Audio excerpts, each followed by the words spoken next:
First this afternoon, a 23-year-old woman has been charged in the deadly shooting of a man at a Middleton car dealership Monday afternoon. A woman accused of shooting and killing a man at a car dealership is now charged with homicide. The shooting happened Monday in Middleton, just outside of Madison. According to a criminal complaint, an employee said his coworker had been dealing with an angry customer and told her to leave.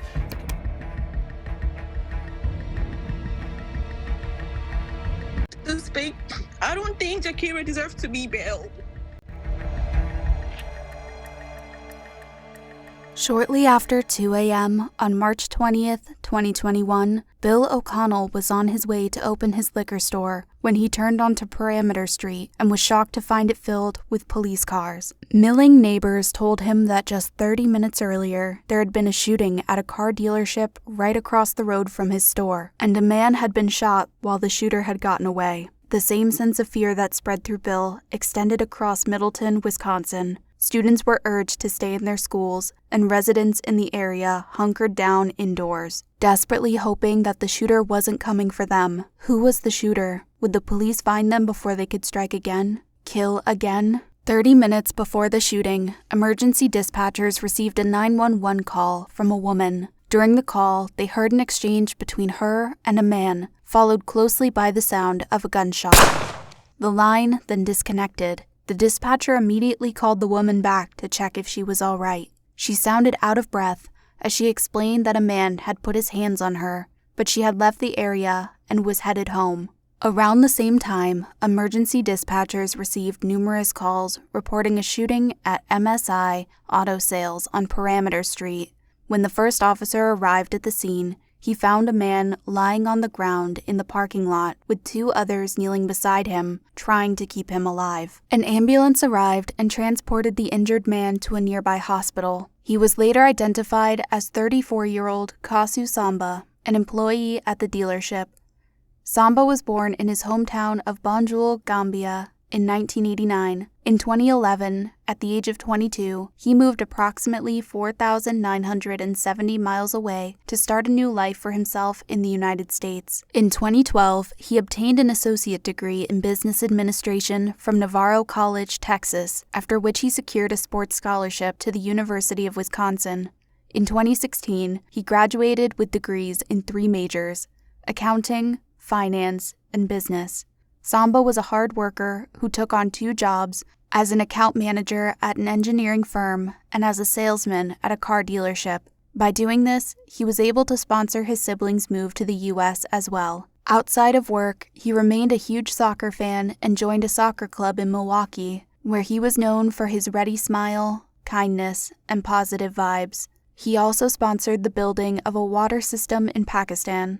In January of 2023, Samba got married, and the couple was already expecting their first child when disaster struck, leaving him fighting for his life on a cold hospital bed. The doctors at the University of Wisconsin hospital tried to stabilize him, but the wound was fatal, a direct hit to his right lung and heart. There was little they could do, and Samba died from his injuries. A man who was injured in a shooting in Middleton yesterday afternoon has died.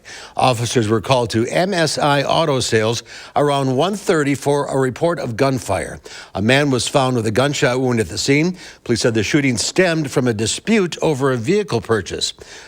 Kind, quiet, and hardworking. Those are the words Kawsu Samba's family use to describe their loved one who was gunned down at work. Officers of the Middleton Police Department were no longer searching for a random shooter.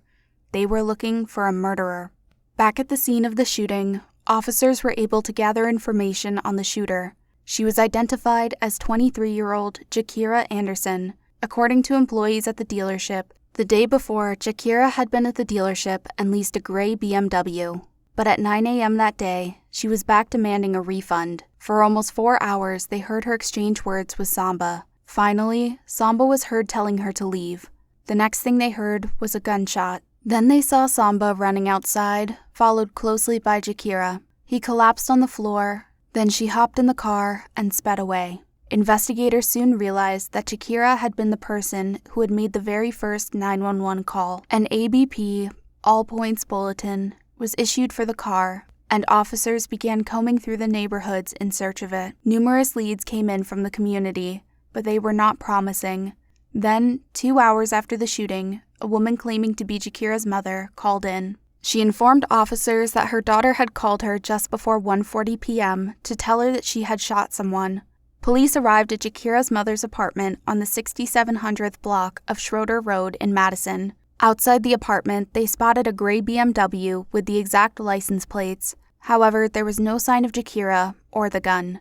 Jakira's mother informed officers that she had gone to hide out with a family member in Tree Lane, but was on her way back. Finally, at 3:25 p.m., Jakira arrived. She stepped out of her car with her hands above her head and was placed under arrest. The 9mm handgun was found in a family member's car. At the Dane County Sheriff's Office, Jakira sat down with investigators to recount what had happened that afternoon. A day earlier, she said she had gone to the dealership to lease a car and ultimately settled on the BMW. However, the very next day, she noticed some issues with the vehicle.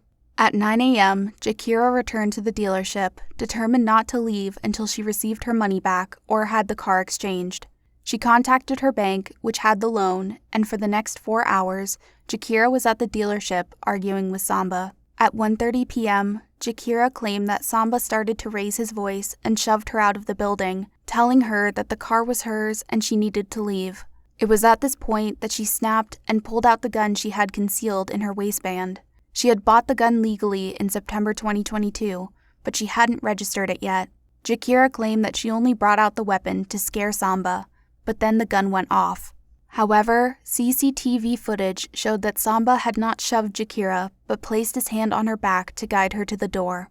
Jakira got to the door, turned to face Samba, pulled out the gun. She fired directly at him, hitting the unarmed father-to-be square in the chest. Samba stumbled out of the building into the parking lot, followed closely by Jakira. He fell to the ground and lay bleeding. In the CCTV footage, Jakira is seen standing over Samba for a moment before driving off in her car. Investigators found a bullet where Samba lay bleeding. They suspected that Jakira had attempted to shoot Samba again as he lay bleeding, but the gun had jammed. Jakira vehemently denied this accusation. Jakira had been charged with first-degree murder, intentional homicide by the use of a dangerous weapon.